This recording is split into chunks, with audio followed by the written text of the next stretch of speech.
Okay, మార్కెట్లో చాలా colleges ఉన్నాయి, డిగ్రీ కాలేజెస్ చాలా ఉన్నాయి, చాలా కోర్సెస్ కూడా ఉన్నాయి. వాల్యూడ్ కోర్సెస్ ఏమున్నాయంటే మీరు ఏం చెప్తారు? Value add on courses. ఇప్పుడు బీటెక్కే చదవాలి, నీటే చదవాలి అని తల్లిదండ్రులు చెప్పకూడదు. నాలెడ్జ్ ఉంటే బీటెక్ చదివించండి, నీట్ని చదివించండి, అదే చదివితేనే లైఫ్ అనేది మాత్రం వద్దు. స్టూడెంట్స్ బిజినెస్ పెట్టుకోవాలంటే మనీ కంపల్సరీ. మరి దాని పరంగా మీరు ఏమైనా హెల్ప్ చేస్తారా? ఖచ్చితంగా. ఈరోజు చాలా మంది మొత్తానికి అసలు ఫ్యూచర్ తిరుగు ఉండదంటారు. తిరుగు ఉండదు. నమస్తే, నేను మీ హరిత. ఇంటర్ పూర్తయిందా? తర్వాత ఏ కోర్స్ తీసుకుంటే ఫ్యూచర్ బాగుంటుంది అని ఆలోచిస్తున్నారా?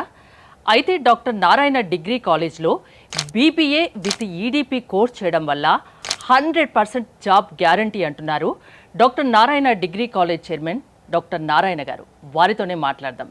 సార్ నమస్తే. నమస్తే అండి. 10 పీజీలు, 6 డిగ్రీలు, 2 PhDలు బనారస్ యూనివర్సిటీలో చేశారు. ప్రపంచంలోనే అత్యధిక క్వాలిఫికేషన్ కలిగిన వ్యక్తిగా రికార్డు సృష్టించారు. 16 ప్రపంచ రికార్డులు, గిన్నీస్ రికార్డు. ఏంటండి ఇవన్నీ చేయడానికి మీకు టైం ఎట్లా దొరికింది? ఎలా సాధించగలిగారు? ఫస్ట్ మీ గురించి చెప్పండి. జనరల్గా సివిల్ సర్వీస్ ఐఏఎస్ ఆఫీసర్ కావాలని నా కోరిక. సివిల్ సర్వీస్ అంటేనే అన్ని సబ్జెక్ట్స్ మీద అవగాహన ఉండాలి, అన్ని సబ్జెక్ట్స్ చదవాలి. చదవటం అనేది మైండ్కి హ్యాబిట్ అయిపోయింది. అందువలన ఆ బుక్స్ తీసుకొని చదివి ఎగ్జామ్స్ రాస్తే అటెంప్ట్ చేస్తే ఆ డిగ్రీలు అయిపోయినాయి. దానిపైన 4 MBAలు చేశాను. MBA HR, MBA marketing, MBA retail management, MBA finance, ఇంకోటి కూడా MBA పబ్లిక్ పర్సనల్ మేనేజ్మెంట్. అన్నిటినీ మీరంటగా Guinness world record. Why are you thinking an employee, why don't an employer మీద 4 2s 2222 స్టూడెంట్స్కి కరీంనగర్లో 2013 సెప్టెంబర్ 17న Guinness world record. Subject the largest business. Topic ఏంటంటే why are you thinking an employee, why don't an employer. ఎందుకు job చేసే వ్యక్తిగా చదువుతున్నారు, job ఇచ్చే వ్యక్తిగా చదువు ఎందుకు చదవట్లేదు అనే కాన్సెప్ట్ని చేశాం. తర్వాత రెండో గిన్నిస్ వరల్డ్ రికార్డు కరీంనగర్లోని పంజాబ్ వ్యక్తి ఏం చేశాడంటే, ఒక పర్సన్ నాకు 50 స్టూడెంట్స్ పెంచి గిన్నిస్ నా రికార్డ్ బ్రేక్ చేశారు. 2272, జస్ట్ 50 మంది. రెండోసారి ఇంకెవరు బ్రేక్ చేయకూడదు అనే కాన్సెప్ట్తో రికార్డు మీ ఒక్కరికే సొంతం అవ్వాలని 2017లో జనవరి 23న 5,000 మంది స్టూడెంట్స్కి 5,000 స్టూడెంట్స్కి 5 acres మళ్ళీ గిన్నిస్ వరల్డ్ రికార్డ్ మనం చేసాం.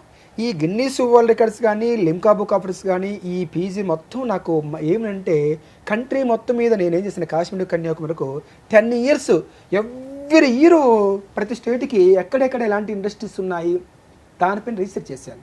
చదువు నేర్పిస్తూ ఇంకా చదువుతున్నారా మీరు? ఇప్పుడు చదువుతున్నాను. మెటాలిక్ ఇండస్ట్రీస్ ఏంది, నాన్ మెటాలిక్ ఇండస్ట్రీస్ ఏంది మీద రీసెర్చ్ చేశాను. దాని మీద PhD, దాని మీద PGలు, దాని మీద గిన్నిస్ వరల్డ్ రికార్డ్స్. ఇలా చేయటం వలన స్టూడెంట్స్ని మనం ఎందుకు ఎంప్లాయీగా పంపించాలి, ఒక మంచి ఆంట్రప్రెనర్గా ఎందుకు చేయలేము, లేకపోతే ఒక ఆంట్రప్రెనర్ బిజినెస్ మ్యాన్ కాకపోయినా కూడా ఒక మంచి కంపెనీకి ఒక లీడర్గా ఎందుకు చేయలేము, దానిపైన మన పరిశోధన చేయడం జరిగింది. ఇంత ఎక్స్పీరియన్స్ ఉన్న మీరు ఇంటర్ తర్వాత పిల్లలు ఒక కన్ఫ్యూజన్లో ఉంటారు. వాళ్ళకి BBA విత్ EDP కోర్స్ వల్ల ఫ్యూచర్ బాగుంటుంది అని చెప్తున్నారు. అంటే ఖచ్చితంగా మీలాంటి వాళ్ళు చెప్తే పిల్లలు నమ్ముతారు కూడా. ఎందుకు ఆ కోర్సే ఎందుకు తీసుకోమని చెప్తున్నారు? ఇప్పుడు BBA ఫుల్ ఫామ్ ఏంటి? Bachelor of business administration. గమ్మత్ ఏంటంటే నేతి బీరకాయ విన్నారా మీరు? విన్నాను. నేతి బీరకాయ నెయ్యి ఉంటుందా? ఉండదు. నేతి బీరకాయలో నెయ్యి ఎలా ఉండదు, bachelor of business administration. Business గురించి చెప్పట్లా, మరి బిజినెస్ ఎలా చేయాలో చెప్పట్లా. ఊరికి బిజినెస్ జాబ్ చేసి సరిపోతుంది అనుకుంటారు ఎంప్లాయీగా. పేరులోనే ఉంది బిజినెస్. బిజినెస్ క్లాస్ రూమ్లో కూర్చోపెట్టి సీనియర్ ప్రొఫెసర్ థియరీ చెప్తే బిజినెస్ చేయగలుగుతాడు? లేదు. క్లాస్ ప్రతి స్టూడెంట్కి ఏ డిగ్రీని చదవని, BBA చదవనివ్వండి, BCA చదవనివ్వండి, BCom కంప్యూటర్ చదవనివ్వండి, BTech చదవనివ్వండి, ఏ డిగ్రీ కూడా దానికి సంబంధించింది ఇండస్ట్రియల్ ఎక్స్పోజర్ అని ఇచ్చినట్లయితే బిజినెస్ పెట్టలేడా? మనం ఏం చేస్తున్నామంటే ఈ BBA డిగ్రీని 3 years కోర్సు 3 to 6 semesters ఉంటుంది. ఫస్ట్ సెమిస్టర్లో ఆటోమొబైల్ ఇండస్ట్రీ తీసుకెళ్తాం. ఆటోమొబైల్ ఇండస్ట్రీస్లో ఏం తయారవుతుంది? మ్యానుఫ్యాక్చరింగ్, కార్లు, బైకులు, స్కూటర్లు, టైర్లు, ట్యూబులు, ఇంజిన్లు తయారవుతాయి. అక్కడ డిపార్ట్మెంట్స్ ఏముంటాయి? HR department, finance department, marketing department, logistics, export import departments ఉంటాయి. బీబీఏలో సబ్జెక్ట్స్ ఏముంటవి? హెచ్ఆర్ఎం అంటే human resource management, finance, marketing research, logistics, export. అంటే ఇక్కడ చదివే సబ్జెక్టులు కంపెనీలో డిపార్ట్మెంట్స్ రెండు సేమ్. కానీ మనం చదువుకి చాలా మంది 95% హరిత గారు మీరు గమనించినట్టయితే చదివిన డిగ్రీకి చేస్తున్న జాబ్కి ఎలాంటి రిలేషన్ ఉన్నట్ల, అందుకని గ్రోత్ ఉన్నట్ల. పైసలు ఎలా పోతుంది? ఎందుకంటే చదివిన డిగ్రీ ఊరికి అయిపోతుంది, వేరే జాబ్. అందుకేనా మీరు డిఫరెంట్ కాన్సెప్ట్ తో ముందుకు వెళ్తున్నారు? డిఫరెంట్ కాన్సెప్ట్ వెళ్తాం. అంటే పిల్లలు జాబ్ వచ్చాక ఏం చేస్తారో అది ముందే వాళ్ళకి నేర్పిస్తున్నారు. ముందే ప్రాక్టికల్ ఇండస్ట్రీలో గడుపుతున్నాం. మార్నింగ్ 9 నుంచి నైట్ 9 వరకు అన్ని డిపార్ట్మెంట్స్ లో గమనిస్తున్నాడు. హెచ్ఆర్ డిపార్ట్మెంట్ ఎంతమంది ఎంప్లాయీస్ ఉన్నారు, వాళ్ళ హైరార్కీ ఏంది, వాళ్ళ శాలరీ ప్యాకేజ్ ఏంది, వాళ్ళ నేచర్ ఆఫ్ వర్క్ ఏంది, డైరెక్ట్ కంపెనీలో చూస్తున్నాడు కదా. అవే సబ్జెక్ట్ థియరీలో ఉంది అంటే బ్రహ్మాండంగా అక్కడ చూసొస్తున్నాడు. థియరీ మీద మీరేం ఫోకస్ చేయరా? ఇంకా థియరీ ఉంటుంది, ఓకే, దాంతో పాటు ఇది దాంతో పాటు ఇండస్ట్రియల్ ఎక్స్పోజర్. అప్పుడు ఎక్సలెంట్ గా ఎక్స్ట్రాడినరీ స్టూడెంట్ తయారవుతున్నాడు కదా ఇండస్ట్రియల్ ఎక్స్పోజర్ తో. Second semester automobile industries, second semester textile industries, మొత్తం 6 semesters. First automobile industries, second textiles ఎలా తయారు, అక్కడ ఉన్న డిపార్ట్మెంట్స్ ఏంటి. థర్డ్ ఫార్మాస్యూటికల్ ఇండస్ట్రీస్, ఫార్మా ఇలా అన్ని డిపార్ట్మెంట్స్ ఉన్నాయి. ఏ ఇండస్ట్రీ పోయినా కూడా అన్ని డిపార్ట్మెంట్స్ అవేగా. అంటే నేను ఇన్ని రకాల సెక్టర్స్లో జాబ్స్ చేసుకోవచ్చు. ఫోర్త్ సెమిస్టర్కి ఫుడ్ ప్రాసెసింగ్ ఇండస్ట్రీస్, ఫిఫ్త్ సెమిస్టర్కి బ్యావరేజ్ ఇండస్ట్రీస్, సిక్స్త్ సెమిస్టర్కి ఎఫ్ఎంసీజీ అంటే fast moving consumer goods, leather technology, IT sector, tourism sector, airline sector. బాపురే, ఇన్ని సెక్టర్, ఏ సెక్టర్ తీసుకున్నా కూడా ఈ డిపార్ట్మెంట్స్ లేకుండా ఎక్కడ కూడా కంపెనీ నడవడానికి లేదు. ప్రతి డిపార్ట్మెంట్లో ఈ బీబీఏ చదివినవాడు, ఎంబీఏ చదివినవాడు దీనిలో కావాల్సింది. అలాగా ఒక స్టూడెంట్కి ఇన్ని రకాల సెక్టార్స్, ఇన్ని రకాల డిపార్ట్మెంట్స్, లైవ్ ఎక్స్పోజర్ అంటాం, దీన్ని ప్రాక్టికల్ ఎక్స్పోజర్ అంటాం, ఇండస్ట్రియల్ ఎక్స్పోజర్ అంటాం, గ్లోబల్ ఎక్స్పోజర్ అంటాం. గ్లోబల్ ఎక్స్పోజర్ అంటే ఏంటి? కాశ్మీర్ నుంచి కన్యాకుమారి వరకు కంట్రీలో ఏ స్టేట్లో ఎలాంటి ఇండస్ట్రీస్ ఉన్నాయి, అసలు ఆటోమొబైల్ ఇండస్ట్రీస్ ఎక్కడున్న సంగతి ఎవరికైనా తెలుసా? వేరే ప్లేసెస్ కూడా తీసుకెళ్తారా మీరు? ఎస్, కాశ్మీర్ కన్యాకుమారి ప్రతి స్టేట్ తీసుకెళ్తాం, ప్రతి స్టేట్కి తీసుకెళ్తాము.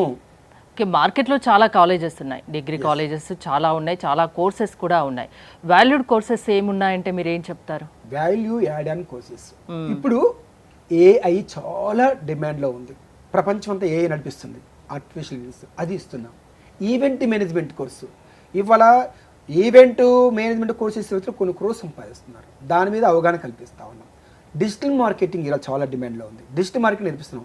ఇలాగ ఏఐ కానివ్వండి, ఆర్టిఫిషియల్ ఇంటెలిజెన్స్ కానివ్వండి, లేకపోతే డిజిటల్ మార్కెటింగ్ కానివ్వండి, ఇవన్నీ రకాల మీద నాలెడ్జ్ ఇస్తా ఉన్నాం. ఇప్పుడు జాబ్ చేయాలన్నా కూడా మెయిన్గా ఇంపార్టెంట్ స్కిల్స్. ఆ స్కిల్స్ మీరు కాలేజ్లో నేర్పిస్తారా? డాక్టర్ నారాయణ డిగ్రీ కాలేజ్లో?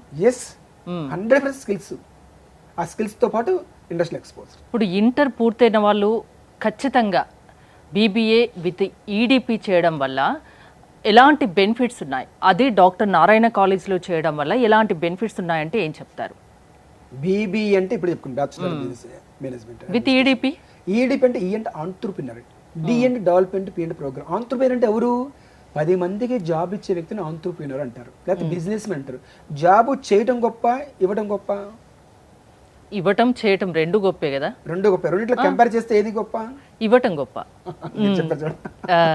ఆయనే జాబ్ ఇవ్వకపోతే మనం ఎక్కడ చేస్తాం? ఒక సెటప్ బిజినెస్ మ్యాన్ పెట్టకపోతే ఇంతమందికి ఎంప్లాయ్మెంట్ ఎవరు చేస్తారు? అలాంటి వ్యక్తులు మనం తయారు చేస్తూ ఉన్నాం, ఆంట్రప్రినర్గా చేస్తూ ఉన్నాం, 10 మందికి జాబ్ ఇచ్చేదిగా తయారు చేస్తూ ఉన్నాం, దానిపైన కంప్లీట్ నాలెడ్జ్ ఇస్తూ ఉన్నాం. మొత్తానికి అసలు ఫ్యూచర్ తిరుగు ఉండదు అంటారు. తిరుగు ఉండదు, ధైర్యం వస్తుంది, ఇంకా వెనక్కి తిరగాల్సిన అవసరం లేదు ఫ్యూచర్లో. ఓన్లీ ఇంటర్ పూర్తి కాగానే మీ దగ్గర జాయిన్ అయితే అన్ని రకాల స్కిల్స్ నేర్పిస్తారు, ఇండస్ట్రియల్ కంపెనీస్కి తీసుకెళ్తారు, వాళ్ళకి కావాల్సిన ప్రాక్టికల్ నాలెడ్జ్ని ఇప్పిస్తారు.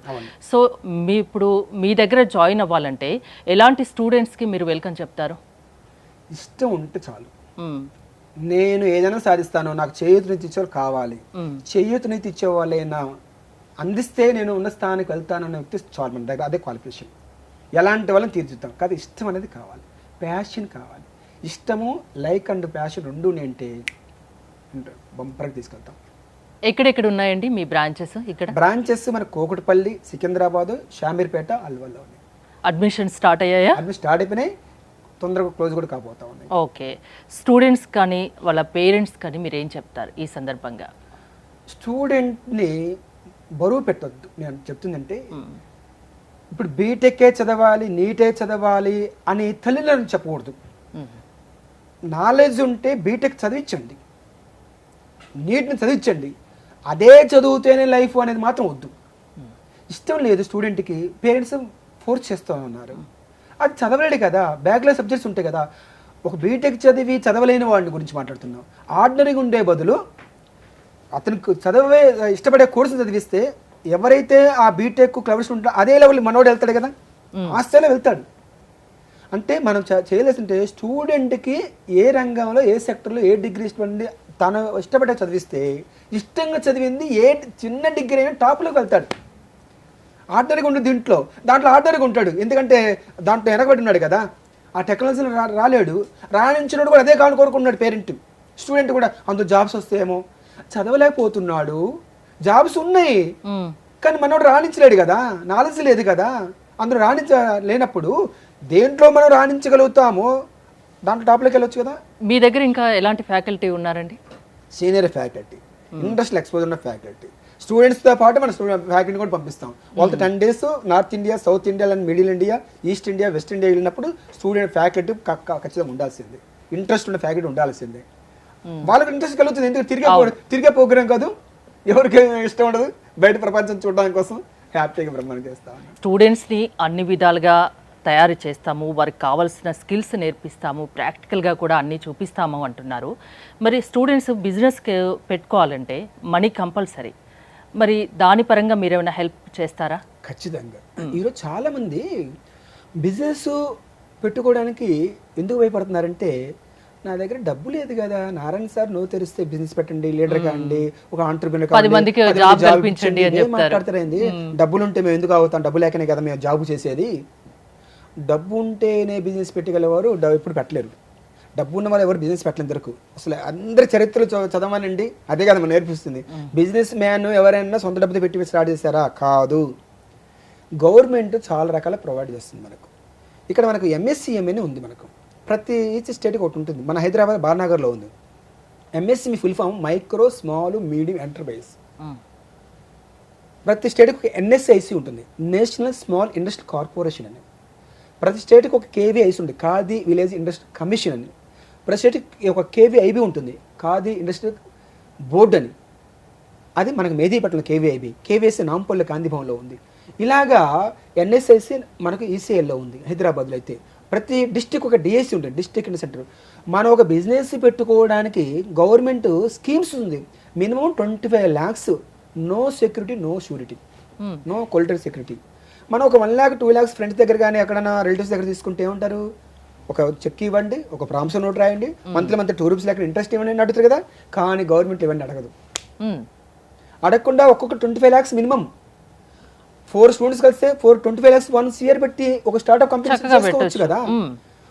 ఇష్టంగా 10 గంటలు 10 to 12 hours వేరే వాళ్ళ కింద చేయటానికి ఇష్టపడుతున్నారు జాబుగా, సొంతగా 10 to 15 hours వర్క్ చేసుకుంటే కొన్ని కోట్లు సంపాదించిన సంగతి యూత్ మర్చిపోతా ఉంది. అలాగా ఇంకోటి చెప్పుకోవాలి, ఇంకా మనీ ఇలాగా ప్రొవైడ్ చేస్తూ ఉంది. ఓసీ బీసీ వాళ్ళు ఒక ఇండస్ట్రీ పెట్టుకోవడానికి మేలు 20% సబ్సిడీ ఇస్తుంది. అంటే సపోజ్ ఒక 1 year మనం లోన్ తీసుకుంటే 20 lakhs కట్టడం అవసరం లేదు అబ్బాయిలు. అమ్మాయిల పేరు మీద తీసుకుంటే బిజినెస్ పెట్టుకుంటే ఇంకో 5% ఎక్స్ట్రా, 25%, 25 lakhs కట్టడం అవసరం లేదు. అదే SC అబ్బాయిలు పెట్టుకుంటే 35%, అంటే 1 crore 35 lakhs కట్టడం అవసరం లేదు, 5% ఎక్స్ట్రా అమ్మాయిలకి. బోల్డ్ అన్ని అవకాశాలు ఉన్నాయంటారు. ST వాళ్ళకి 40% అబ్బాయిలకి, 40% అమ్మాయిలకి. ఇన్ని రకాల సబ్సిడీలు, ఇన్ని రకాల స్కీమ్స్, ఇంత గ్లోబల్ నాలెడ్జ్. ఎందుకు బిజినెస్ పెట్టడానికి భయపడతారో తెలిసిన హరిత గారు, పెట్టకపోవడానికి కారణం ధైర్యం లేక. ధైర్యం లేకపోవడం కారణం ఏంది? నాలెడ్జ్ లేక. ఆ నాలెడ్జ్ ఎట్లా మీరు కల్పిస్తారుగా? ఇంటర్ పూర్తయిన ఎవరైనా కేవలం చదువుకోవాలి, ఫ్యూచర్ బాగుండాలి, లైఫ్లో మంచిగా సెటిల్ అవ్వాలంటే మీ దగ్గరికి రావచ్చు. సో వాళ్ళ ఫ్యూచర్ మంచిగా నిలబెట్టే బాధ్యత మీరు తీసుకుంటున్నారు. థ్యాంక్ యూ అండి, thank you so much. More details కోసం స్క్రీన్ పైన స్క్రోల్ అవుతున్న నెంబర్స్ కాల్ చేసి కాంటాక్ట్ అవ్వండి. చూస్తూనే ఉండండి సుమన్ టీవీ.